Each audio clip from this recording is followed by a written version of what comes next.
because I actually think brand and culture are the same thing. And so it started 6 years ago when we kind of blew everything up. We had 25 people at head office managing our 1,000 people in the field. Yeah.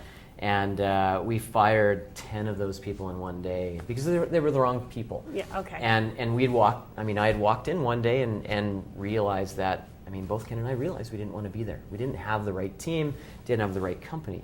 We didn't know how to do it. So, one of our great learning lessons at that time was we realized we weren't the smartest guys in the world, but we didn't have to be. Mm-hmm.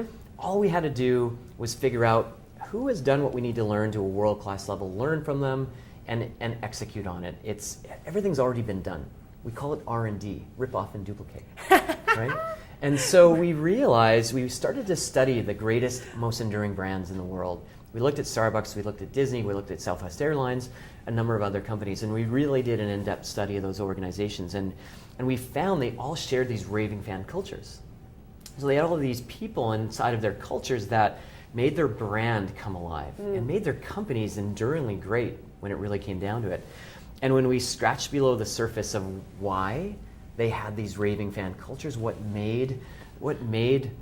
kind of created this Kool-Aid inside of these organizations, they all shared one thing in common, and it was core values, your how, core purpose, your why, and what I would refer to as the painted picture, or this real crystal clear vision of the future. They all shared those.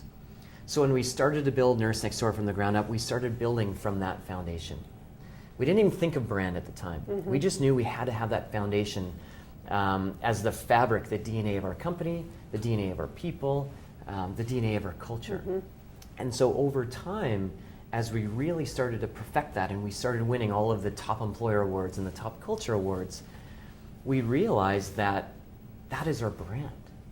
If we can tap into how it feels inside of our company, and when you walk in our office,